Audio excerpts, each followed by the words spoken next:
Shalom and welcome to Netherlands Jewish Ministries, where we teach the Bible from a Jewish historical, cultural, and linguistic perspective. This teaching is part 2 in the Biblical Calendar teaching series, and I've titled this teaching A Foreshadow of the Messiah. I want us to be thinking about the following question as we go through today's teaching.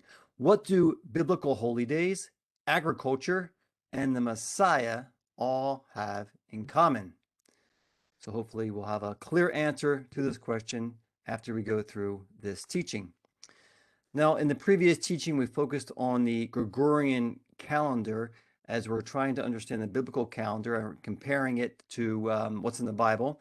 And we see how the Gregorian calendar that we're using today is a calendar which is based on the ancient Roman calendars.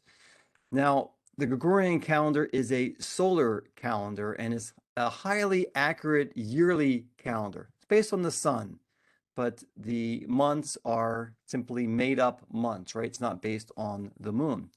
Now, the Gregorian calendar is filled with pagan names for the days of the week and the months of the year. We went into detail about this last time.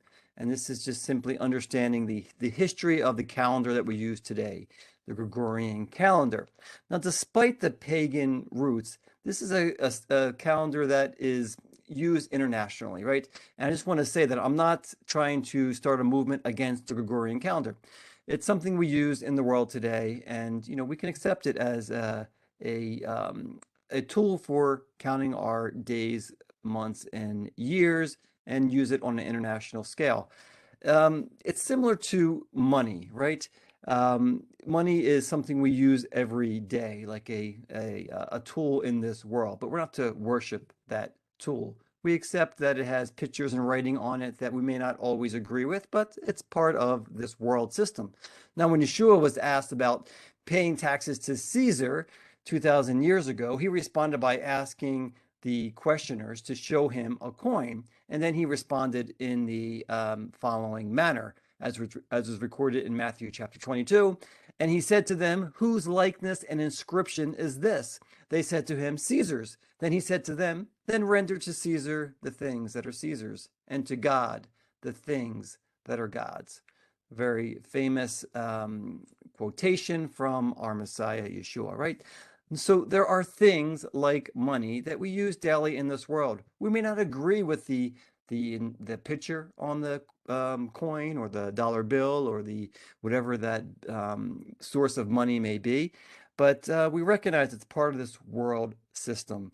And I view the Gregorian calendar in a similar way as money, right? It's something that's part of this world system, and we use it day to day. Now, the Gregorian calendar was ordained by the Pope Gregory the 13th, and the Catholic Church, but not by God himself, right? The Gregorian calendar is not the biblical calendar. The Gregorian calendar is a tool that we use, and we recognize that it has pagan roots in the Roman calendar. Now, many perceive January 1st as the global New Year's Day, as if it is the anniversary of the creation of the world. Now, what is significant about January 1st in the month of January? Why is it celebrated as New Year's Day on the Gregorian calendar? And it all goes back to Rome once again. So we read here in this quote from the Britannica, quote, "We can partly thank the Roman king Numa Pompilius. According to tradition, during his reign in 715 to 673 BCE, Numa revised the Roman Republican calendar so that January replaced March as the first month. It was a fitting choice since January was named after Janus, the Roman god of all beginnings. March celebrated Mars, the god of war." Right? Anyway, we again read how the understanding of the first month as January goes back to Rome and also pagan worship. Now, for many believers and pastors around the world, January 1st, or the first week of January, has become a day or a week of prayer and a spiritual reset for the year ahead. Now listen, it's always good to pray, to fast, to seek God, But I think we just need to be mindful that, God did not officially sanction the Gregorian calendar. It's simply a tool out there that is in our world system. So God established a biblical calendar that was conceived in creation and birthed at Passover 3,500 years ago. We studied this in the previous teaching. We see clear biblical verses, right, that speak of the beginnings, how God set this world in order with a way to keep track of days, months, and years. And then God set apart specifically the month of Passover, right? That first month of the year is to be that month of Passover.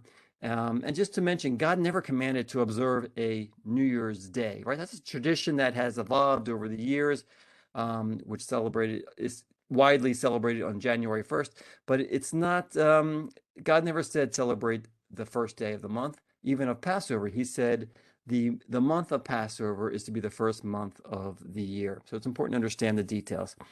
So this first month is also called Aviv, as we learned in the last teaching, as it's spoken of first in Exodus chapter 13. But the other months of the year are not named, at least in the Torah, right? At least in those first 5 books. All of the months, together with the days of the week, are referred to by their corresponding number: the first month, the second month, the third month, and so on. Now, as we go through the Bible later on, we do see how there are some names of the months that are given. In the book of Kings, during the time of Solomon, I believe it was, we see these 3 particular Hebrew names given.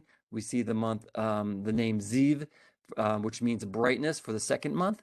We see the name Etanim, which means enduring, permanent, perpetual, for the 7th month, and the name Bul for the 8th month, which means increase or produce, right? Now, all these names are explaining those months from a seasonal way, describing those months in some way, and they all have to do with the seasons. And again, that was during the time of Solomon. Now, there's also a list of common names, which we do find in the Bible later on, historically. So where does this list of common names come from? It comes from the Babylonian exile, right? So the time of the Babylonian exile, it actually started around 605 BC and continued to 539. So during that time, almost 70 years, the Jews lived in Babylon, and they adopted the names of the names of the months from the Babylonians. Now, it's important to understand the Bible from a historical point of view, right? The Bible is a book, but it wasn't written in one day or one year. It was written over the period of about 1,500 years.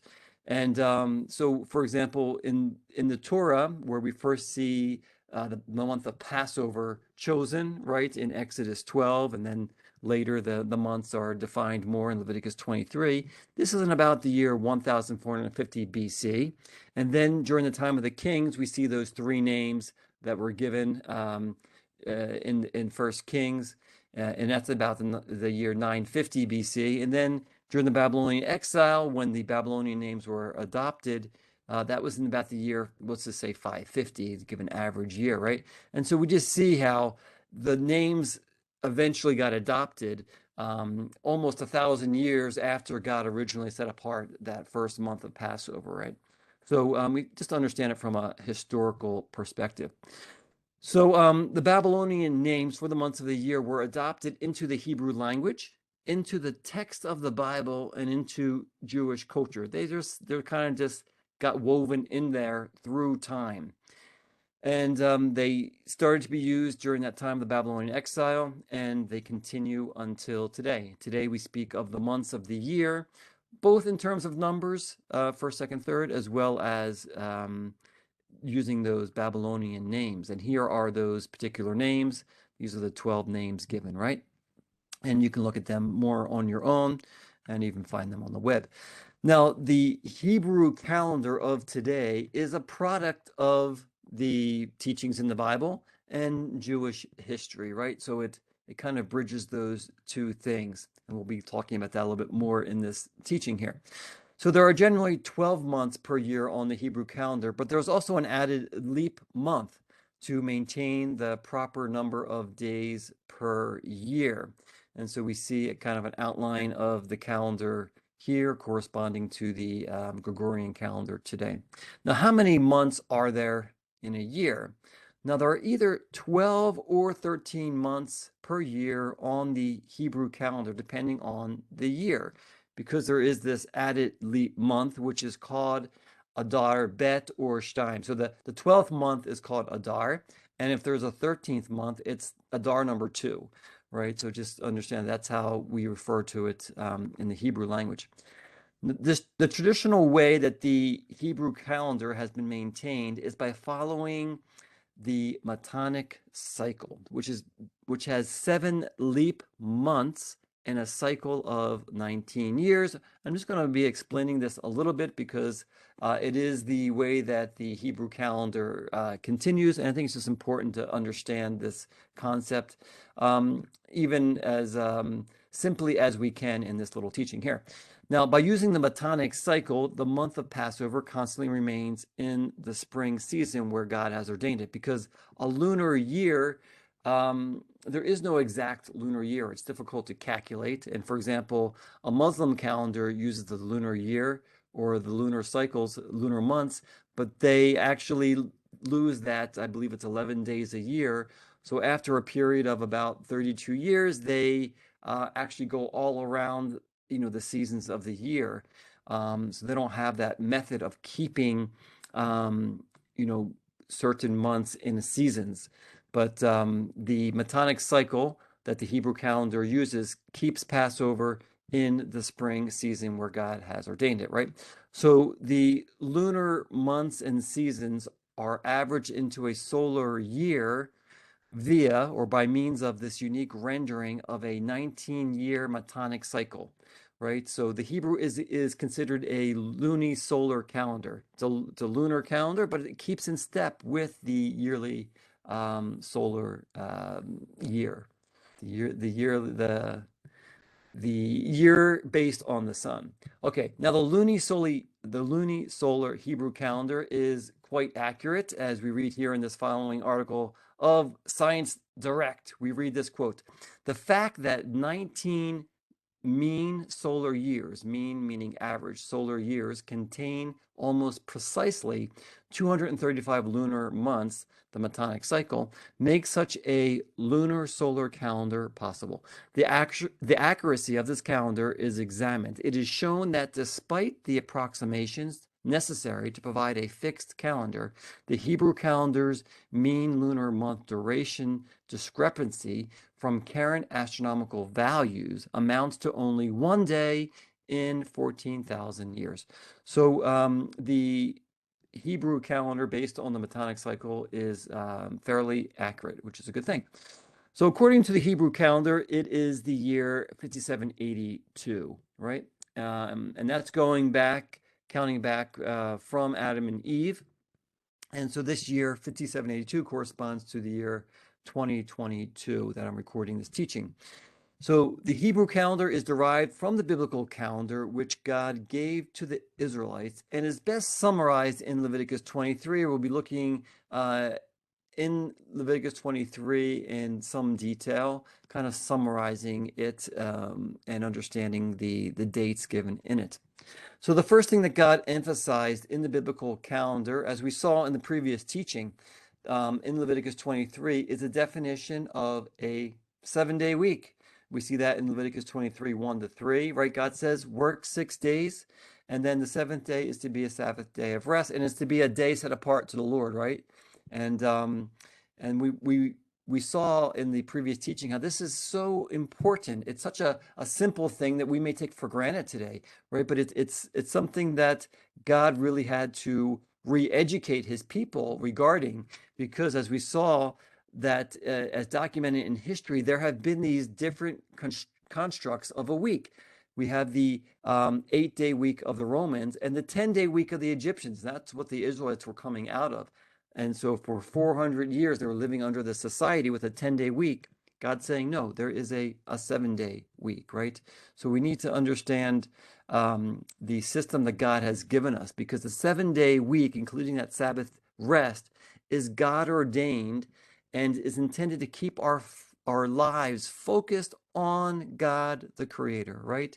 We work to remember him, and we stop and rest and worship him, and we remember that he is God Creator every week as we have this regular cycle in our lives. Now, as we continue in Leviticus 23, following the 7-day week, we read the following words of God in verse 4. Quote, "These are the appointed times of the Lord, holy convocations, which you shall proclaim at the times appointed for them." So, and then in the following verses, in the remaining 41 verses of this chapter, the Lord sets forth his biblical calendar as his designated appointed times, right? Specific dates throughout the year. And we'll see those particular dates that he emphasizes. So it's important to understand the Hebrew term here for appointed times. Many people know this, but just to emphasize it, it is the word moadim, right? So moadim is appointed times. That's how we translate it. And the singular is moed. Now, a moed can be an appointed time, appointed place, a meeting, a season, a feast, Memorial Day. It depends on the context. Just like many Hebrew words, it can have more than one meaning. So, for example, the word moed as an appointed time is used in Exodus chapter 40, verses 34 to 35. And here it's the highlighted phrase here, tent of meeting, right? And that's used for the tabernacle. And so this phrase, tent of meeting, in Hebrew, it's ochel moed, right? So literally the tent of meeting. And it's another name for the tabernacle, and it describes that specific place where the Lord met with the Israelites, right? And so this word moed is often related to a specific time on God's timetable or a specific place, as it is noted here. So the Moadim or Moadei Adonai, the appointed times of the Lord, are listed here in Leviticus 23, and we are given these specific dates on what I call God's biblical calendar, right, as we see his calendar unfold. And this is a summary of the appointed times as detailed in Leviticus 23. So just to go through them quickly, first we have the Sabbath day. And we see all the verses to the right of each of these appointed times, and you can check them out later. But we have the Sabbath day, because that's an appointed time during the 7-day week, right?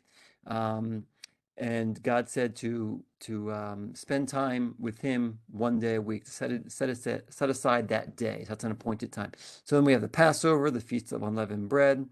Number 3, we have the wave offering of the first fruits. Number 4, we have the Feast of Weeks, or what we call in Greek English Pentecost, right, meaning 50. And number 5, we have the day of blowing shofars or trumpets. Number 6, we have the Day of Atonement. And number 7, we have the Feast of Tabernacles. And we'll be talking more about the specific dates regarding these in a minute. Now, I asked a question here, are the feast of Passover and unleavened bread one feast or two, right? I think we can count them either way. But just to mention that often in the scriptures, both Old and New Testaments, we see how they, the words or the phrases unleavened bread and Passover, they're used interchangeably. And so as we see an example here in Matthew 26:17, where it says, now on the first day of unleavened bread, the disciples came to Jesus, Yeshua, and asked, where do you want us to prepare for you to eat the Passover, right? And so we know that these two appointed times coincide, right? Because you prepare the Passover lamb to be eaten on that first evening of unleavened bread. But anyway, just to say that often in the scriptures, they are used interchangeably. And even in Acts 12, 3-4 is another good example in the New Testament. There's several examples in the Old Testament as well. Anyway, so the Sabbath day as well, let me make a point here, because even though it's listed here in Leviticus 23, the Sabbath is listed first in that 7-day week, and in this list of the appointed times. And it's important to understand it as kind of the foundation of a day of rest, as I say there in the point 2. And it's historically first at creation in point 1 here. And so it's important to understand its significance and understand what a day of rest means so that we can actually keep these other appointed times that God gives us. Because, for example, at Passover, he says, take a day of rest on the first day and the seventh day of Passover week, right? Of that Feast of Unleavened Bread. So we have to understand what a Sabbath day is in order to have these days of rest for all the other points. But there's a difference because the Sabbath is something we do weekly, whereas all the other appointed times in Leviticus 23 are yearly dates, right? They're only once a year. And they're also divided into 2 seasons. We have the spring appointed times and the fall appointed times, right? And so they're evenly divided, and we'll see more of the significance of that as we go through this teaching. Now, the keeping track of days, weeks, and months as God gave it to the Israelites is based on the phases of the moon, including the appointed times here in Leviticus 23. So it's just important to understand, right? God said, this is the first month for you, the month of Passover. And he based all of the dating off of that lunar calendar. Now, here is the dates that God gave in Leviticus 23. For Passover, it would be the 14th day of the first month, right? And they were to kill the Passover lamb at the end of that 14th day, so it's eaten on the first day of unleavened bread, the 15th day.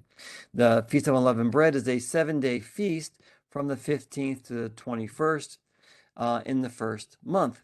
And then we have the wave offering of the first fruits, which there's no date, because it's kind of a puzzle where God said that you need to celebrate it on a particular day during the week of Passover, but every year it had to be calculated. It wouldn't be on the same calendar date, even in that first month, right? So we know that the wave offering of the first fruits would be in the first month because it's during that Passover week, the week of unleavened bread.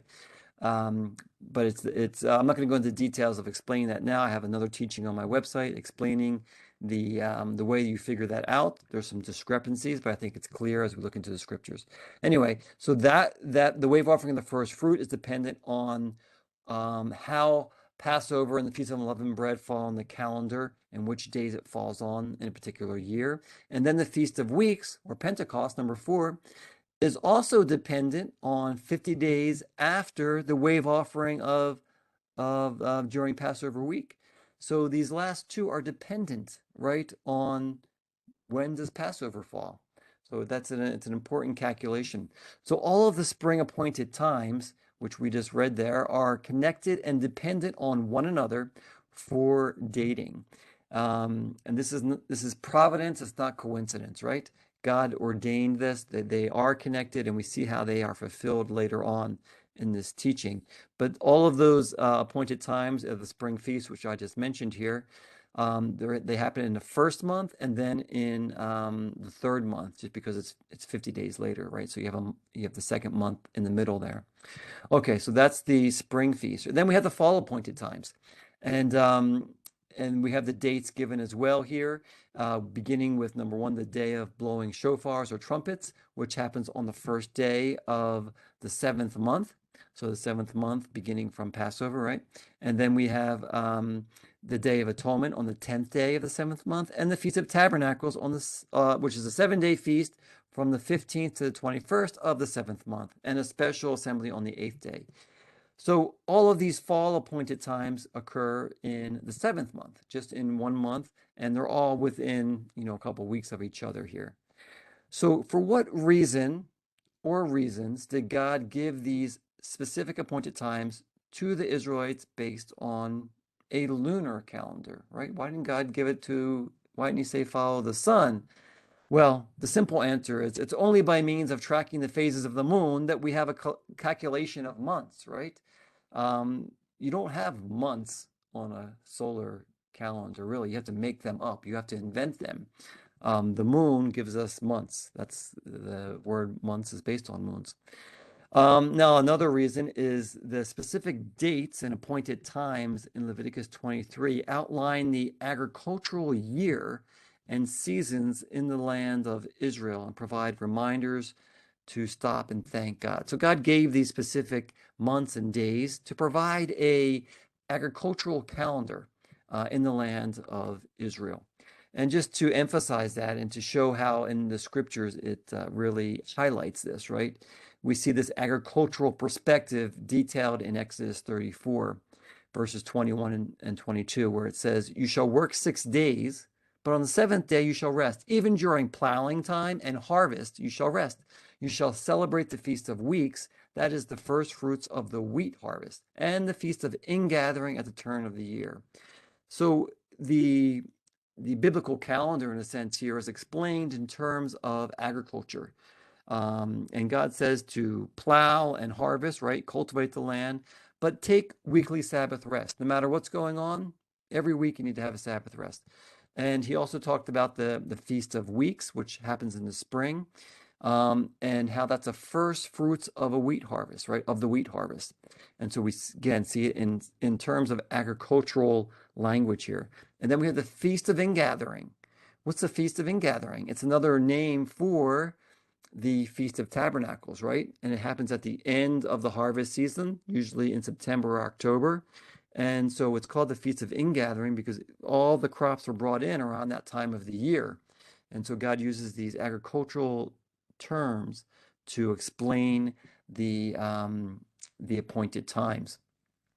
So the appointed times were given to provide a balanced agricultural calendar throughout the year while worshiping God in the land of Israel. Now, there's another important aspect to the appointed times, which foreshadow prophetic events to come. We see clearly how all of the spring appointed times have been fulfilled prophetically, right? Passover. The Messiah was crucified as the Passover lamb on the day of Passover. The Feast of Unleavened Bread. The Messiah's body is represented by the unleavened bread, right? His body is sinless, so he represents that matzah bread, the unleavened bread. The wave offering of the first fruits. The Messiah was resurrected on this particular day. It was the wave offering of the first fruits. I have a whole teaching on that on my website on the appointed times of the resurrection, right? The Feast of Weeks, or Pentecost, is when the Holy Spirit was given to believers. It wasn't coincidence. God had all of this foreshadowed and prophesied in the biblical calendar. It's so important to see there is perfect fulfillment of the spring appointed times through the life of Messiah in his death, burial, resurrection, the giving of the Holy Spirit. And we see how this was perfectly fulfilled according to God's biblical calendar. So the natural question, is there a prophetic foreshadowing of the fall appointed times as well? I believe there is, and I think it clearly lines up with Messiah's second coming, because as we begin the fall appointed feast, we have the blowing of shofars or trumpets, right? And we know that Messiah's second coming, his return, will be at the trumpet blast. There are many scriptures in the New Testament, including Matthew 24, 30 to 31, right? His return is at the trumpet blast. The Day of Atonement is the completion of atonement for sin for humanity, right? And that happens at Messiah's return, as is mentioned in Daniel 9:24. The Feast of Tabernacles is the only feast, the only appointed time spoken of in the millennial reign of Messiah, as we read in Zechariah chapter 14. So the fall appointed times seem to foreshadow and prophesy the Messiah's second coming. And it seems just to be in line with what we see perfectly fulfilled in the spring feast, right? The spring feast foreshadowed Messiah's first coming. The fall feast seemed to foreshadow Messiah's second coming. Most believers in Israel understand this clearly as we live it out year to year, and it just makes sense in the Bible. Now, the agricultural cycle and worshiping the Lord with our lives and a foreshadowing of the Messiah are the main reasons for the biblical calendar, right? We see clearly how the scriptures speak of these dates connecting to the agricultural cycle, worshiping the Lord at specific times, and the foreshadowing, the prophesying of the Messiah, as we see it fulfilled in history, at least with the spring feast. And I asked the question at the beginning of this teaching, how many months are there in a year? Now, God stated that the first month of the year is the month of Passover, the month of Aviv. In which month of the year does the biblical calendar end? And this is actually an important point that we need to kind of have some clarification on. Because when you have a beginning of something, you need to have an end of something as well, right? And we kind of talked about this 12 or 13 months, but when does the biblical calendar actually end? Is there an end? Now, I just want to make a point here that today in Judaism, Jewish tradition, the Feast of Trumpets is actually celebrated as the traditional Jewish New Year. Now, this is on the first day of the seventh month. And we call this Rosh Hashanah, right? The head of the year. It's the Jewish New Year. So how can the New Year be in the seventh month, in the middle of the year? How do we make sense of this all? First of all, it's important to understand that the Jewish people use two different calendars. There's a ceremonial calendar, a religious calendar for holy days, which follows the biblical understanding of the first month is Passover, which we also call Nisan, right? So that is the ceremonial calendar following the biblical instruction. There is also a civil calendar, which begins in the seventh month, the month of Tishrei. And we see it on the picture in the screen as well, corresponding to the Gregorian calendar, with September, October being the first month of Tishrei, right? Or the new year. It's still called the seventh month, but there's a new year there. So when does the biblical year begin and end? When is the end of the year? How do we have clear, clarity in this area? And how do we balance this, the Passover is the first month, and then the seventh month is the Jewish traditional New Year.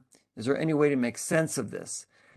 And I just want to explain as well from my own personal experience. It took me a while to understand this. And many here, even in Israel, many believers will say, well, we as Jewish people celebrate the Feast of Trumpets as Rosh Hashanah, the Jewish New Year, but we know it's not biblical. However, I think it actually is biblical. And let me just explain why. So here in Exodus chapter 23, we see how God explains to us the end of the year, right? We read this, beginning in verse 14. 3 times a year you shall celebrate a feast to me. You shall observe the feast of unleavened bread. For 7 days you are to eat unleavened bread as I commanded you. At the appointed time in the month Aviv, for in it you came out of Egypt, and none shall appear before me empty-handed. Also you shall observe the feast of the harvest of the first fruits of your labors, from what you sow in the field. Also the feast of the ingathering at the end of the year, when you gather in the fruit of your labors from the field. 3 times a year, all your males shall appear before the Lord. So very important, right? So we see this phrase here at the feast of the ingathering at the end of the year. And in Hebrew, I believe it says Yotzei Hashanah. And so the going out of the year, the end of the year. So now we know that the Feast of Ingathering here is talking about Sukkot in the 7th month. So according to Exodus 23, God tells us that the end of the year is at the Feast of Ingathering, at the Feast of Tabernacles, in the 7th month on the biblical calendar. And there are actually many other scriptures that support this teaching of the cycle of the year ending and beginning again in the 7th month. So how do we understand this? Now, although God said the year begins in the spring at Passover, God also says the year ends in the fall in the 7th month. Now, we see this clearly in Exodus 23, which we just read, regarding the agricultural year, right? That's the end of the harvest season. So it's the end of that year, the end of the agricultural year in the 7th month. Now, we also have other biblical explanations for this beginning and start of the new year in the 7th month, and that is a sabbatical year, right? So work the land for 6 years, and the 7th year is to be a year to let the land lie fallow, right? To let the land rest. It's a sabbatical year, a release from debts. And this sabbatical year, as we read in Deuteronomy 31, 10 to 11, begins and ends in the 7th month. The year of Jubilee begins and ends, right? The 50th year, again, a release of debts. It's a year of freedom. It begins and ends in the 7th month, as we read in Leviticus 25, 8 to 12. So we see this biblical perspective of the civil year, in a sense, beginning and ending in the 7th month. So there are two beginnings to the year in the scriptures according to God's biblical calendar: the 1st month and the 7th month. And this is, for some of you who are hearing this for the first time, this may sound kind of crazy, but you can do the research yourself. We do see the biblical evidence for it.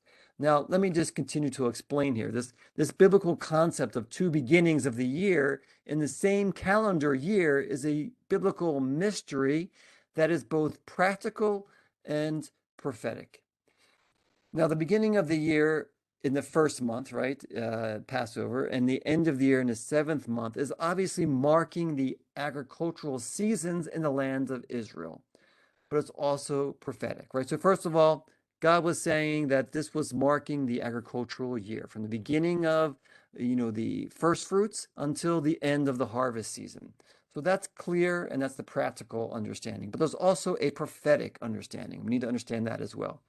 So the first month of Passover marked the accomplishment of Messiah's first coming, right? His death, burial, resurrection, and the giving of the Holy Spirit are all fulfilled in those spring feasts, right? In the spring appointed times.